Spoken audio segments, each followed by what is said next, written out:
우리는 지난 시간 하나님의 형상대로 지음받은 그 거룩하고 아름답고 황홀한 의미에 대해서 살폈습니다. 우리를 당신의 모양과 형상대로 지으시고 우리를 통해 하나님을 보여주시고 드러내시고 싶으신 그 놀라운 하나님의 기대와 소망에 대해서 살폈습니다.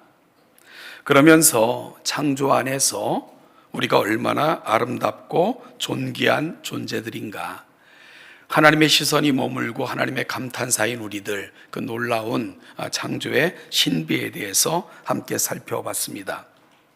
그렇다면 오늘은 하나님의 형상대로 지음받은 우리를 향한 하나님의 기대는 무엇이며 우리가 감당해야 될 구체적인 사명은 무엇일까?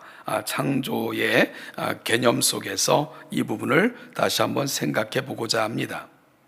먼저 28절을 다시 한번 읽어볼까요? 28절입니다. 하나님이 그들에게 복을 주시며 하나님이 그들에게 이르시되 생육하고 번성하여 땅에 충만하라. 땅을 정복하라. 바다의 물고기와 하늘의 새와 땅에 움직이는 모든 생물을 다스리라 하시니라. 아멘. 하나님께서는 그렇게 지으신 인간에게 복을 주시며 부탁하신 내용을 담고 있는 본문입니다. 어찌 보면 인간에게 주어진 최초의 명령인데요, 네덜란드의 개혁주의 신학자인 클라스 스킬더는 이 명령을 문화명령이라고 명명했습니다.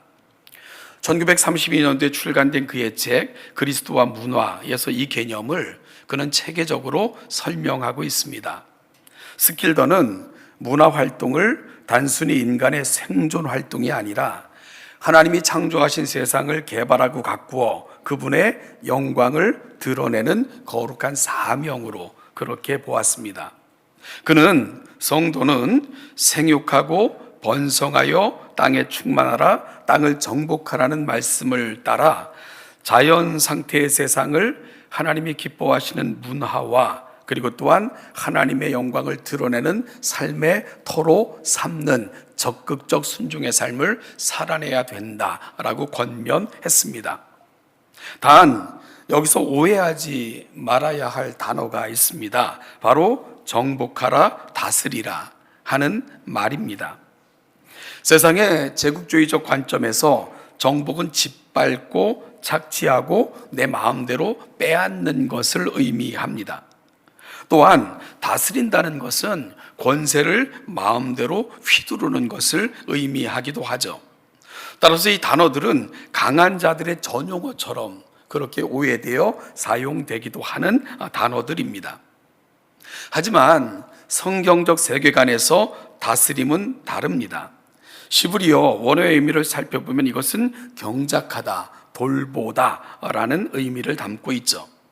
마치 정원사가 거친 땅을 갈아엎어 아름다운 꽃밭을 만들듯이 농부가 척박한 땅을 엎고 거름을 주고 경작하듯 하나님이 만드신 세상을 더 아름답고 풍성하게 가꾸어내는 것, 이것이 바로 문화라는 말이고 문화 명령이 가고 있는 자리입니다.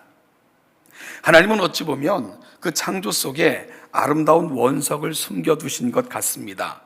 그리고 하나님의 형상대로 지은 인간들을 통해 그 원석을 다듬고 보존하여 모두가 그 은혜를 누리는 나의 나라로 만들어달라 부탁하시면서 우리를 그분의 형상대로 지어 그분의 모양대로 지어 이 땅에 내신 것입니다. 그것이 바로 최초의 명령, 문화명령이 갖고 있는 아름다운 의미가 되는 거죠. 그리고 또한 그분의 형상대로 지어 그분의 마음을 품은 우리가 그분이 세상을 바라봤던 그 방식으로, 그 눈으로 우리도 세상을 보고 하나님이 이 세상을 창조하실 때 어떤 마음이었을까를 헤아려 그 뜻을 드러내는 것, 그것이 바로 그분의 형상대로 지음받은 저와 여러분들이 감당해야 될 사명이라는 겁니다.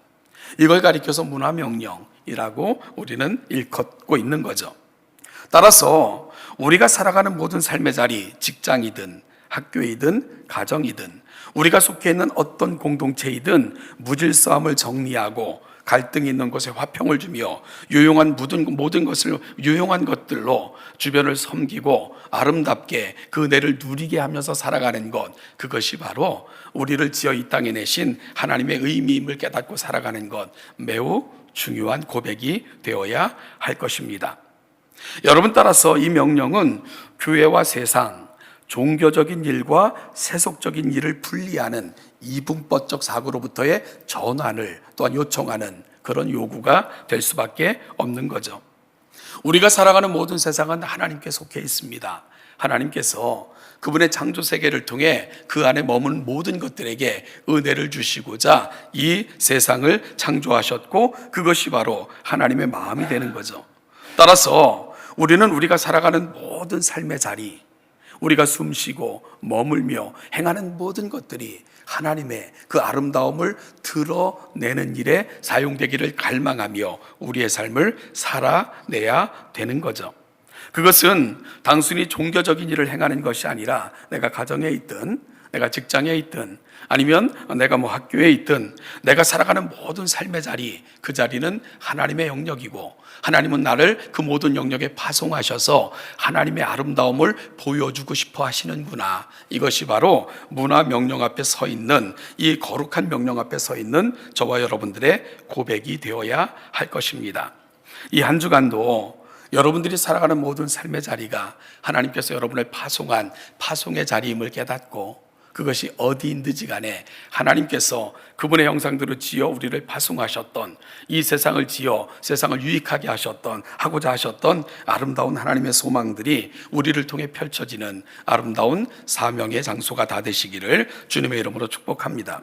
다음으로 하나님의 형상대로 창조된 우리가 기억해야 될 중요한 우리의 정체성은 청직이라는 의식입니다.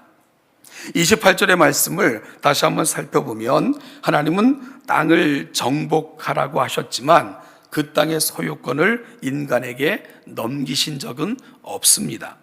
그래서 시편 24편 1절에 보면 시인은 이렇게 고백합니다. 같이 한번 읽어볼까요? 땅과 거기에 충만한 것과 사는 자들은 다 여호와의 것이로다. 여러분, 뭐가 하나님의 것입니까? 다 하나님의 것입니다. 그러니까 그 소유권을 우리에게 넘기신 적이 없습니다. 주인은 하나님이십니다. 따라서 우리도 하나님께 속해 있고, 하나님께서는 우리에게 그분이 창조하신 세상을 우리가 이 땅에 숨쉬는 동안 잠깐 위탁하신 거다, 위임하신 거다라는 고백이 오늘 창조적 명령 속에서 우리가 결코 놓치지 말아야 될 우리의 정체성에 대한 고백이 돼야 될 것입니다. 이 청지기에 해당하는 헬라어 많이 들어보셨을 텐데요. 오이코노모스라는 단어가 사용되는데, 이 헬라어에서 오이코스는 집을 말해요.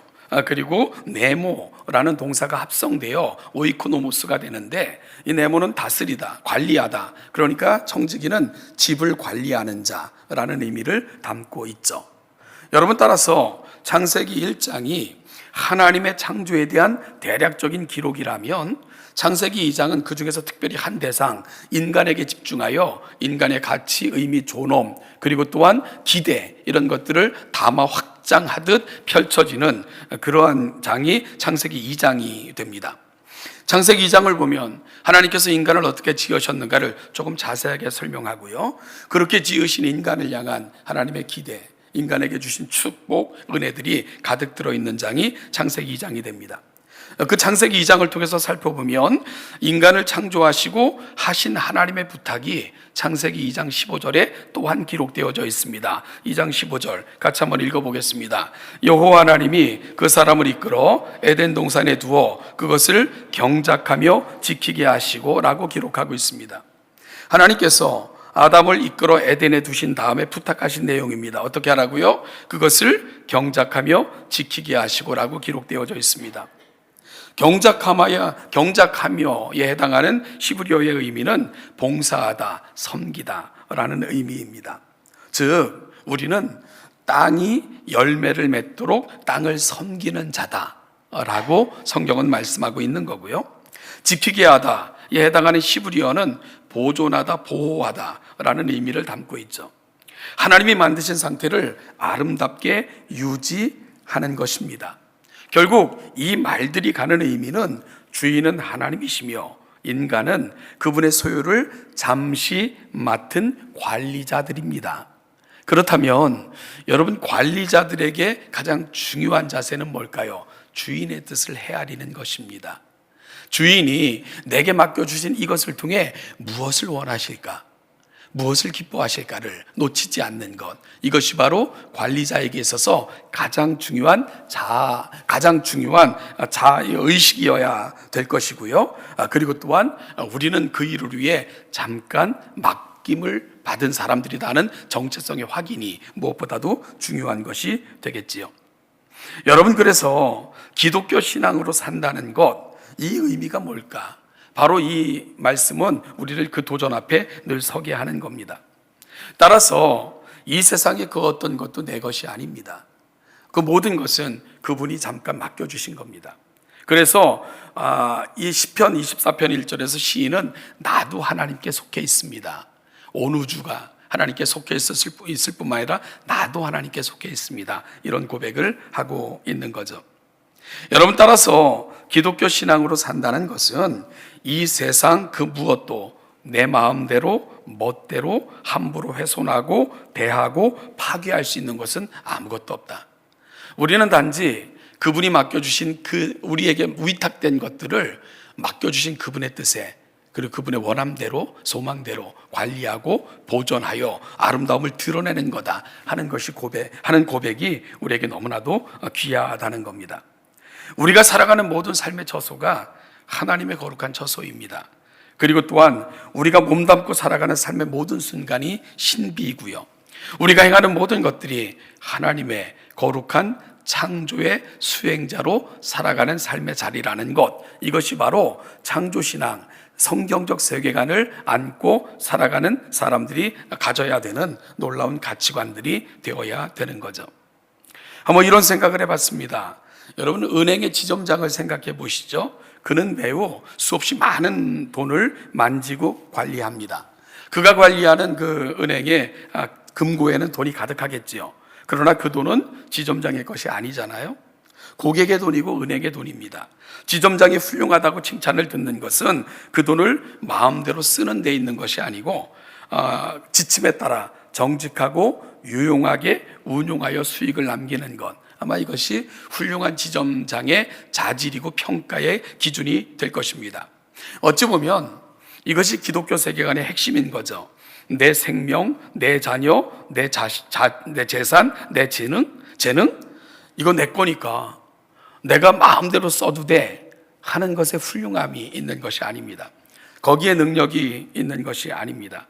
하나님 것이고 하나님이 잠깐 맡겨주신 것이고, 그러기에 그 맡겨주신 그분의 뜻대로, 그분의 원함대로 소망대로 살다가 그분을 기쁘시게 하는 삶, 이것이 바로 우리가 살아가는 삶의 자리에서 진정한 가치이고 기쁨이고 또한 우리의 고백이 되어야 될 것입니다.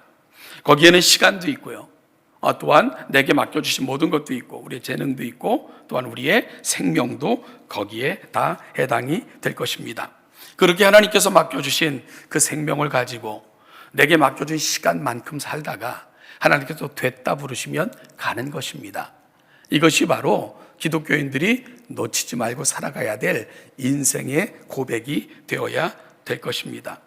그 일을 마치고 오라 하시면 하나님 이제는 끝났나요? 그러면 나를 부르시는 분께 돌아가겠습니다 하면서 감사함으로 가는 것, 그것이 바로 그리스도인들의 고백이 되어야 됩니다. 그래서 저는 기도할 때 그런 기도를 많이 합니다.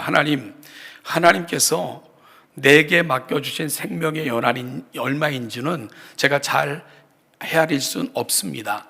그럼에도 불구하고 내게 맡겨주신 생명의 연한이 있음은 분명히 고백합니다. 그 생명의 연한을 잘 살다가 하나님 부르실 때 영광스럽게 서기를 소망합니다 하며 기도하고 살아갑니다.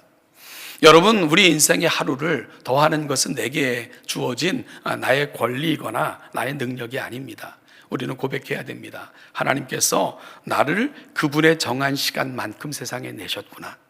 그 정한 시간이 끝나면 하나님이 부르시겠구나. 그때까지는 나에게 위탁하신 것 잘 감당하다 오라 하시면 감사함으로 서는 것, 이것이 바로 인생의 의미겠구나 놓치지 않으려고 노력을 합니다. 결국 우리가 청지기의 삶을 산다는 것은 내 인생의 주인이 누구인가를 놓치지 않는 것입니다. 내게는 맡겨주신 것들이 있다는 것도 잊지 않는 거예요. 그것은 생명도 포함돼요. 생명의 연한이 포함돼요. 그리고 그 생명 동안 내가 감당하기를 소망하시면서 맡기신 것들이 있어요. 누구에게는 조금 더 많은 돈을 맡기셨을 것이고, 누구에게는 조금 더 많은 재능을 맡기셨을 것이고, 누구에게는 조금 더 다른 사람보다는 탁월한 영역들을 맡겨주실 것입니다. 그것 가지고 나에게 이를 통해 무엇을 감당하길 원하시지 하나님 앞에 궁구하며 기도하며 감당하시다가 됐다 하면 놓고 주님께 가는 것입니다. 이것이 바로 저와 여러분들이 살아가는 삶의 의미입니다. 여러분, 이런 청지기 의식을 갖고 사는 것 왜 중요할까요? 이런 청지기 의식을 갖고 살아갈 때 이런 의식을 가지면 삶의 태도가 바뀔 수 있기 때문이에요. 교만하지 않아요. 과시하지 않습니다. 내 것 아니기 때문입니다. 낙심하지 않습니다. 절망하지 않습니다. 주인이 책임져 주실 것이기 때문입니다. 함부로 살지 않습니다. 방탕할 수 없습니다. 훗날 주인과 결산할 날이 분명히 있기 때문입니다.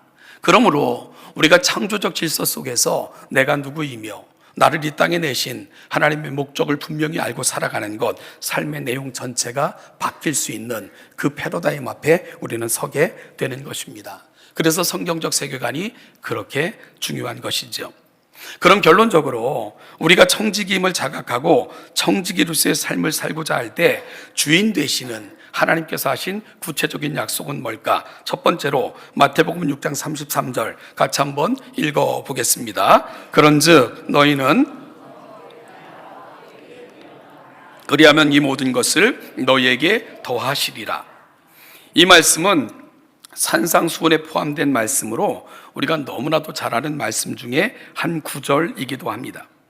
하늘의 하나님을 아버지로 모시고 살아가는 삶의 질서에 대해 말씀하고 계신 부분입니다. 여러분, 청지기 정신은 삶의 질서를 잡는 거예요. 주인을 위해 살 때, 그리고 주인은 종의 삶을 책임집니다. 이게 어찌 보면 질서인 거죠. 우리는 청지기다. 우리에겐 주인이 계시다. 그리고 주인이 내게 맡겨주신 삶을 살 때 그 청지기는 주인이 책임진다. 이것이 바로 삶의 질서에 대한 우리의 고백이어야 됩니다. 이것을 가리켜 신학적으로는 언약적 돌보심이라고 표현하기도 합니다. 우리를 내신 분, 우리에게 맡겨주신 분, 우리가 그분의 뜻을 행할 때 그 언약 안에서 그분은 반드시 그 맡겨주신 자에게 사명 감당할 수 있도록 도우신다. 이 개념을 언약적 돌보심이라고 우리는 흔히 표현하기도 합니다. 그리고 주인의 뜻에 합당하고 살고자 할 때 하나님이 또한 하신 약속이 있어요. 고린도후서 9장 8절 말씀을 같이 한번 읽어보겠습니다. 하나님이 능히 모든 은혜를 너희에게 넘치게 하시나니 이는 너희로 모든 일에 항상 모든 것이 넉넉하여 모든 착한 일을 넘치게 하게 하려 하심이라. 아멘. 사도 바울이 고린도 교회를 향해 어려움 가운데 있는 성도들을 외면하지 말고 돌보라 라고 열심을 낼 것을 권면하는 중에 마게도냐 교회가 보여주었던 한 모범을 설명하면서 이 귀한 일에 너희들도 함께 동참해 줄 것을 소망하면서 주셨던 말씀이 고린도서 9장 8절의 말씀입니다. 사도 바울은 하나님을 향한 착한 일에 열심을 갖고 힘쓸 때 하나님께서는 모든 은혜를 넘치도록 부으실 것이며 더 큰 일도 감당하도록 은혜를 주실 거다 하는 사실을 확인해 주는 것이 고린도서 9장 8절이 가고 있는 자리입니다. 여러분, 결국 청지기의 삶은 어떤 것일까? 다시 정리하면 우리의 주인은 하나님이시고 그분은 우리에게 일정한 기간 동안 일정한 영역을 맡겨주신 거예요. 그럴 때 그 일을 주인의 뜻에 합당하게 잘 감당하고자 할 때 주인 되시는 그분은 그 일을 감당할 수 있도록 도우시고 그 일을 감당할 수 있도록 능력을 주시며 충성된 자에게는 더 감당할 수 있도록 능력과 은혜를 주신다는 겁니다. 그리고 그 일을 잘 감당할 때에 하나님께서는 이들을 통해 하나님의 충만하심을 세상에 보여주고 드러내신다 하는 것들을 성경은 끊임없이 확인해주고 있는 것입니다. 주인께서 맡겨주신 그 삶을 성실하게 살고자 노력을 할 때 하나님은 그 일을 감당하도록 도우실 줄로 믿습니다. 그 일을 감당하도록 능력도 베푸실 줄로 믿습니다. 그리고 충성되 여겨 더 큰 일도 감당하도록 하나님의 사명의 자리에 반드시 세워주실 줄로 믿습니다. 이것이 바로 청지기의 고백입니다. 이 사실을 놓치지 않기를 간절히 소망합니다. 두 번째로 마태복음 25장 21절 말씀을 같이 한번 보겠습니다. 같이 읽죠. 그 주인이 이르되 잘하였도다. 착하고 충성된 종아, 네가 적은 일에 충성하였음에 내가 많은 것을 네게 맡기리니 네 주인의 즐거움에 참여할지어다 하고, 이 말씀 속에는 가슴 벅찬 두 가지 약속이 되어 있는 것을 보게 됩니다. 하나님은 충성된 자에게 더 많은 것을 맡기시겠다 약속하고 계신다는 거죠. 오해하면, 아니 기껏 잘했더니 더 많은 일을 하라는 거야? 부담감으로 다가올 수도 있는 그런 말씀입니다.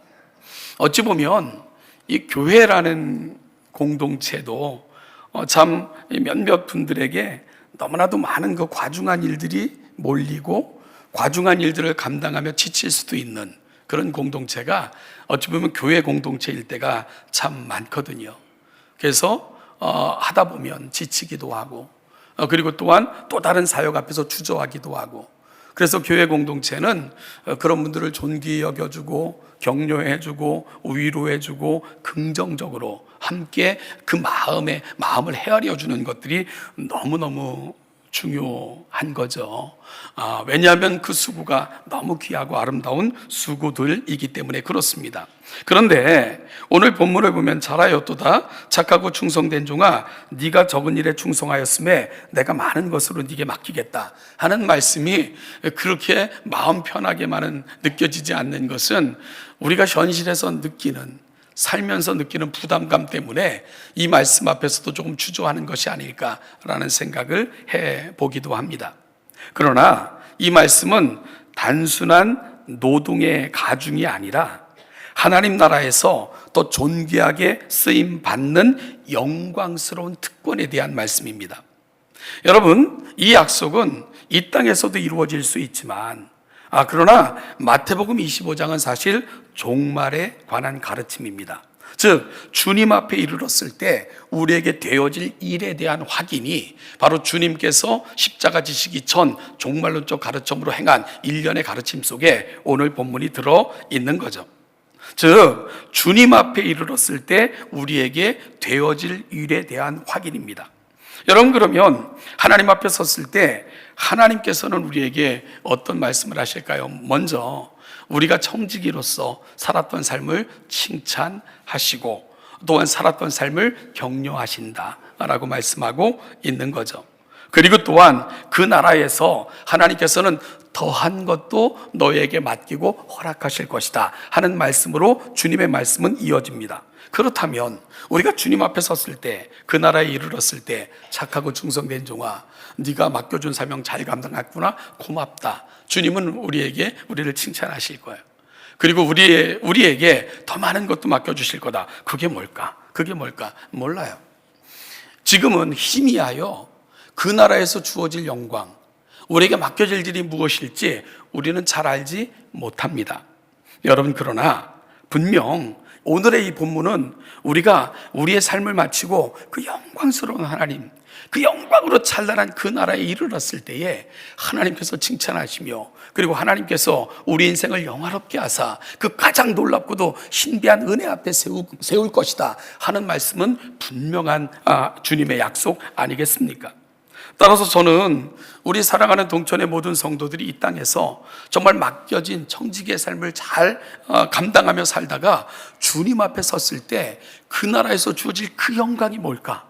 우리 주님이 칭찬하시면서 더한 것으로 맡겨주시겠다는 그 하늘의 영광이 뭘까? 다 경험하시는 복된 성도들 되시기를 주님의 이름으로 축복합니다. 여러분, 그랬으면 좋겠습니다. 주님 앞에 이르렀을 때 그 영광스러운 하나님 앞에서 우리 손잡고 잘했다, 주님께서 우리를 격려하시고 칭찬하시고 더 큰 것도 맡겨주시는데, 그 영광스러운 나라, 모든 것이 다 구비되어져서 우리의 노력과 힘이 더 필요하지 않을 그 나라에서 하나님이 우리에게 주실 그 놀라운 영광이 뭘까? 그 찬란한 영광이 뭘까? 저는 다 그 나라에서 여러분들이 다 경험하게 되실 줄로 분명히 믿습니다. 그 영광을 꿈꾸며 오늘을 살아내시기를 주님의 이름으로 축복합니다. 여러분, 우리가 이 땅에서 얼마나 작은 성취에도 가슴이 뜁니까? 그 작은 것 이루고 싶어서 얼마나 노력들을 합니까? 그런데 이 땅에서는 성취에도 내 마음에 흡족한 것 별로 없잖아요. 그런데 이 영광은 하나님이 주시겠다는 영광입니다. 온 우주 만물의 주이신 그분께서 하신 약속입니다. 그러니 그 영광이 얼마나 놀랍고 아름다울까 꼭 기대하시면서 그 영광에 다 참여하시기를 다시 한번 간절히 축복합니다. 여러분, 그런데 이것보다 더 큰 벅찬 약속은 사실 뒷부분입니다. 내 주인의 즐거움에 참여할지어다. 어찌 보면 청지기가 이 땅의 삶을 마치고 누리게 될 가장 큰 최고의 복은 소유에 있는 것이 아니라 주님과의 관계 속에 있다는 것을 오늘 본문은 분명하게 말씀하고 있는 겁니다. 충성된 청지기는 장차 주님이 누리시는 기쁨과 영광에 함께 참여하게 됩니다. 이는 창조를 통해 보여주시고 기대하셨던 하나님의 완벽한 성취에 대한 그림, 이것이 바로 마태복음 25장을 통해 주님은 다시 한번 확인해주고 계신 겁니다. 여러분, 창조의 가장 온전한 회복이 완전히 이루어지는 나라, 우리 하나님께서 원하시고 소망했던 모든 것들이 꿈꾸는 것보다 황홀하게 주어질 나라, 그 나라가 바로 장차 임할 우리의 나라라고 성경은 말씀하고 있는 겁니다. 따라서 주인의 즐거움에 참여한다. 하나님께서 인생을 지으시고 너무 기뻐하셨던 그 놀라운 기쁨이 충만히 임하는 나라, 그걸 청지기들이 경험하게 될 것이다 라고 말씀하고 있는 겁니다. 우리가 성경이 쓰여졌던 당시의 문화를 보면요, 여러분, 종은 주인의 즐거움에 참여할 수가 없어요. 문 밖에 서서 주인의 즐거움을 지켜보면서 주인의 즐거움이 그치지 않도록 돕는 것이 종의 역할이었어요. 그런데 하나님께서는 우리를 그 중심으로 부르시는 거예요. 그리고 마치 우리에게 정말로 그 가득 넘치는 포도주 잔을 건네시면서 함께 축제를 나누자, 우리가 함께 이 기쁨을 나누자 하면서 그 주님, 그 하나님의 그 상으로 초대하셔서 상을 베푸시고 우리에게 가장 귀한 것으로 채워주시는 나라, 그 기쁨이 충만히 임하는 나라, 그 나라가 바로 장차 우리가 다달아 임하여 누리게 될 나라라고 우리 주님께서는 말씀하고 계신 것입니다. 너는 더 이상 종이 아니고 하나님의 가족이고 하나님의 거룩한 그 기쁨의 자리에 참여하는 자로 우리의 신분이 하나님 앞에 놀랍게 회복되고 놀라운 그 은혜가 임할 것을 주님은 약속하신 것입니다. 사랑하는 여러분, 주인의 즐거움은 세상이 주는 일시적인 쾌락이 아니겠죠. 성부, 성자, 성령께서 영원부터 영원까지 함께 누리고 계시는 그 은혜가 우리에게 주어질 은혜라는 겁니다. 성부, 성자, 성령께서 영원부터 영원히 누리시는 그 충만함, 그 아름다움에 우리가 포함되는 것입니다. 우리가 그리고 영원토록 그 즐거움을 함께 누리고 살아가는 것입니다. 그래서 주님께서는 떠나시면서 제자들에게 하셨던 약속이 요한복음 15장 11절에 기록되어져 있는데요, 같이 한번 읽겠습니다. 내가 이것을 너에게 이름은 내 기쁨이 너희 안에 있어 너희 기쁨을 충만하게 하려 함이라. 이 약속이 온전히 성취되는 나라, 그 나라가 바로 우리가 임할 하나님의 나라라고 말씀하고 있는 겁니다. 어찌 보면 인간의 기쁨은 환경에 따라 변하죠. 그러나 주인의 즐거움은 영원히 마르지 않는 완전한 행복, 그리고 또한 영원부터 영원까지 이어질 그 위대함의 참여, 이것이 바로 청지기에게 약속되어진 놀라운 은혜입니다. 말씀을 마무리하겠습니다. 우리는 지난주부터 오늘까지 창조를 통해 보여주신 하나님의 놀라운 신비를 같이 나누고 있습니다. 기독교 신앙은 이 창조의 사건으로부터 시작이 되는 것입니다. 창조는 하나님의 모든 것을 다 담고 있는 위대한 사건입니다. 그 속에서 우리는 우연한 존재가 아니라 얼마나 놀라운 존재로 지음받아 이 땅에 하나님으로부터 파송되어졌는가를 알 수 있게 하는 것, 창조 기사입니다. 하나님께서는 친히 우리를 형상대로 지으시고 감탄사를 바라시며 우리를 걸작품이라 칭하시면서 우리를 세상에 보내셨습니다. 그리고 부탁하셨습니다. 너희가 내 형상이다. 나는 너희들이 나를 보여주고 내가 누구인가를 세상이 알게 하기를 원한다. 이것이 바로 우리를 세상에 파송하신 하나님의 놀라운 섭리이고 또한 하나님의 마음인 것을 살필 수 있었습니다. 그 하나님께서 우리를 분봉왕으로 삼으셔서 그분이 창조하신 세상을 맡겨 주셨습니다. 그래서 이 사실을 베드로 사도는 왕 같은 제사장, 우리의 신분은 왕이고 그리고 하나님께서는 우리를 통해 세상을 하나님께 중매하는 자로 세상에 파송하신 거다. 그래서 왕 같은 제사장이라는 개념을 우리에게 왕 개념으로 우리의 정체성을 설명을 했습니다. 따라서 우리는 하나님이 맡겨주신 생명 안에서 주인 되신 그분이 나를 파송하시고 이 땅에 내신 이유, 그것을 담고 우리가 살아가는 세상을 하나님이 원하시고 기뻐하시는 모습으로 만들어가야 될 사명을 띠고 이 땅에 우리가 하나님께서 보내심을 받은 거다 하는 것이 청지기로서 가져야 될 사명인 것을 다시 한번 확인받을 수 있었습니다.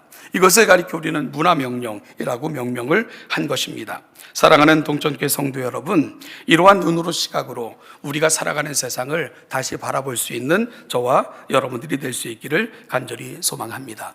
우리가 살아가는 삶의 영역, 그 어떤 것도 하나님으로부터 분리된 곳은 없습니다. 그게 가정이든 직장이든 학교이든 우리가 살아가는 모든 삶의 현장은 바로 하나님의 주권과 통치가 임하는 곳이며 그곳에 우리를 불러 위임하셨다 하는 사실을 꼭 기억하시면서 이 한 주간 살아가실 때에 여러분의 삶의 자리가 파송받은 선교사로 살아내시는 복된 삶의 현장들이 되시기를 주님의 이름으로 축복합니다. 우리가 하나님의 형상입니다. 하나님의 마음을 담고 하나님께서 이 세상을 창조하시고 이 세상에 이와 같은 것들을 허락하실 때 무엇을 꿈꾸셨을까? 하나님은 그 꿈꾸셨던 꿈을 우리를 통해 어떻게 이루시기를 소망하실까? 가정에 있을 때도, 직장에 있을 때도, 바로 여러분들이 학생이라면 학교에 있을 때도 그 하나님의 꿈을 담고 그 하나님의 꿈이 하나님의 형상인 나를 통해 어떻게 드러내기를 소망하실까 고민하시면서 여러분의 삶의 현장이 문화명령을 수행하시는 거룩한 사명의 장소가 되시기를 주님의 이름으로 축복합니다. 기도하겠습니다.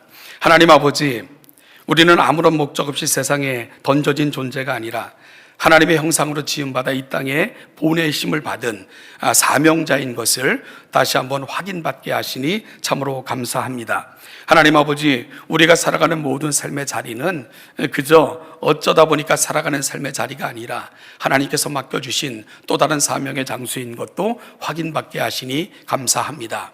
하나님의 형상대로 지음받은 우리가 하나님의 거룩한 뜻을 담고 우리의 모든 삶의 자리 현장을 하나님 원하시고 기뻐하시는 삶으로 만들어갈 수 있는 귀하고 복된 주의 백성들 되게 하여 주옵소서. 한 주도 살 때에 우리를 통해 세상은 하나님을 보며 하나님을 만나고 경험하는 복된 사명의 자리가 되도록 그리 인도하여 주옵소서. 감사드리며 예수님의 이름으로 기도하옵나이다. 아멘. 자리에서 일어나셔서 409장을 합송하시겠습니다.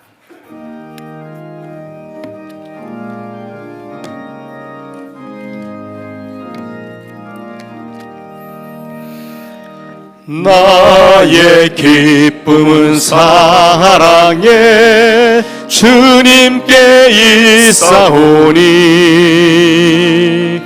나의 평안은 온전히 주로부터 나옵니다. 하나님은 나의 산성 피난처 되시니 우리 모두 두려울 것 전혀 없으리라. 나의 소망은 능력에 주님께 있사오니 나의 믿음은 온전히 주로부터 나옵니다. 예수님은 나의 구원 반석이 되시니 우리 모두 걱정할 것 전혀 없으리라. 나의 영혼은 전능해 주님께 있사오니 나의 구원은 온전히 주로부터 나옵니다. 성령의 힘은 나의 능력 참 생명 되시니 우리 모두 의심할 것 전혀 없으리라. 지금도 우리 주 예수 그리스도의 은혜와 아버지 하나님의 무한하신 사랑과 성령의 인도, 교통, 동행 충만케 하심이 우리를 영화로운 자로 지으셨고 가장 존귀한 자로 이 세상에 내셨으며 우리를 통해 하나님의 거룩하고 아름다운 것을 보여주고 선포하며 지키기를 갈망하시는 그 약속은 여전한 것임을 깨닫고 이 한 주간도 우리의 모든 삶의 자리가 사명의 자리이고 청지기로 살아가야 될 또한 귀한 자리이며 우리를 통해 드러내야 될 하나님의 아름다운 것이 있음을 다시 한번 고백받고 우리의 삶의 자리로 출발하는 우리 동천의 모든 사랑하는 성도들과 이들이 살아가는 모든 삶의 자리마다 이 은총과 이 은혜가 이제부터 영원까지 함께 하시기를 축원하옵나이다. 아멘. 복이 있는 자는 시냇가 나무처럼 모두 형통하리로다.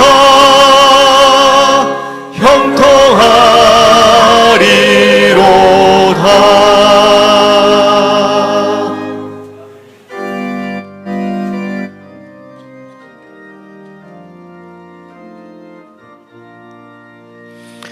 너 시온아 이 소식 전파하라.